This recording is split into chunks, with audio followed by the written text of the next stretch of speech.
नमस्कार, मैं एडवोकेट प्रशांत। इस वीडियो के माध्यम से आपको बताऊंगा कि section 41A code of criminal procedure के अंदर क्या है और इसकी क्या महत्वता या फिर क्या जिम्मेदारियां हैं एक व्यक्ति की जिसको सेक्शन 41A की नोटिस पुलिस के द्वारा किसी एफआईआर में सर्व की जाती है।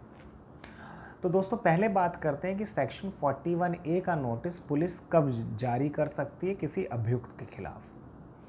तो लेट अस से कि एक कोई एफआईआर रजिस्टर हुई जिसमें कि जो ऑफेंसेस हैं उनकी जो पनिशमेंट है वो 7 साल से कम की है।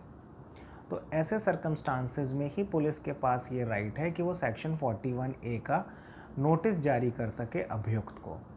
एक तरीके से सेक्शन 41A का अगर नोटिस अभियुक्त के विरुद्ध जारी हुआ है तो इसका मतलब यह है कि पुलिस अभी उस अभियुक्त व्यक्ति को गिरफ्तार नहीं करने वाली है और उस नोटिस में वो ये लिखेगी, कुछ जो ज़रूरी बातें हैं वो ये कि अभियुक्त आपको फला फला दिनांक को पुलिस थाने पर आना है या फिर पुलिस का और कोई इन्वेस्टिगेटिंग बिल्डिंग हो वहाँ पर आना है या फिर कोई भी ऐसी जगह जो कि पुलिस को सही लगती है कि वहाँ पर आपको बुला के इंटेरोगेट करेगी और आपको आना पड़ेगा। और साथ में पुलिस उसमें शर्तें भी रखेंगे कि आपको जब जब बुलाया जाएगा आप तब तब आएंगे, आप शहर छोड़कर नहीं जा सकते जब तक कि हम आपको इस बात की परमिशन ना दें या फिर बिना इन्वेस्टिगेटिंग ऑफिसर के परमिशन के आप शहर नहीं छोड़ेंगे, या फिर आपसे जब जब कोई दस्तावेज या डॉक्यूमेंट्स मांगे जाएंगे वो आप सबमिट करेंगे।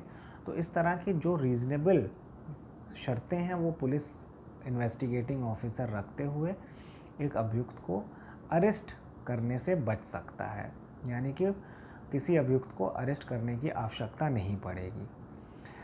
और उसके अंदर जो शर्तें हैं वो अभियुक्त को माननी पड़ेंगी और अगर वो किसी डेट पर नहीं मानता है उन शर्तों को या किसी तरीके से उन शर्तों का वायलेशन करता है तो after giving an reasons in writing अपनी केस डायरी में पुलिस वाले को, इन्वेस्टिगेटिंग ऑफिसर्स को रीज़न लिखने पड़ेंगे और उसके बाद वो अभियुक्त को गिरफ्तार कर सकता है।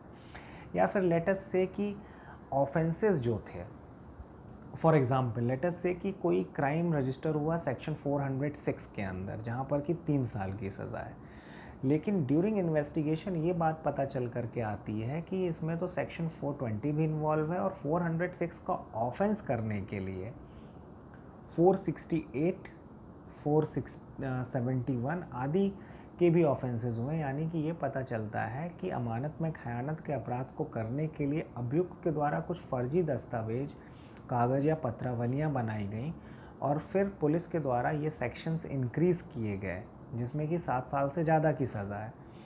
तो 41A के नोटिस को कैंसिल करते हुए पुलिस अरेस्ट भी कर सकती है। So it will all depend upon facts and circumstances कि 7 साल से कम की अगर सज़ाओं की एफआईआर हुई है तो पुलिस उसमें 41A का नोटिस देना चाहती है कि नहीं देना चाहती है, और हो सकता है कि वो अरेस्ट भी करे। It is completely the discretion of the police to exercise its power under section 41A। अगर नहीं गिरफ्तार करती है तो भी रीजंस देना है और गिरफ्तार करती है तो भी रीजंस देना है अपनी केस डायरी में। So this is all with respect to section 41A of the Code of Criminal Procedure. Hope you please do like the channel and subscribe to our channel. Thank you. Please do like the video and subscribe to our channel. Thank you so much for staying with us.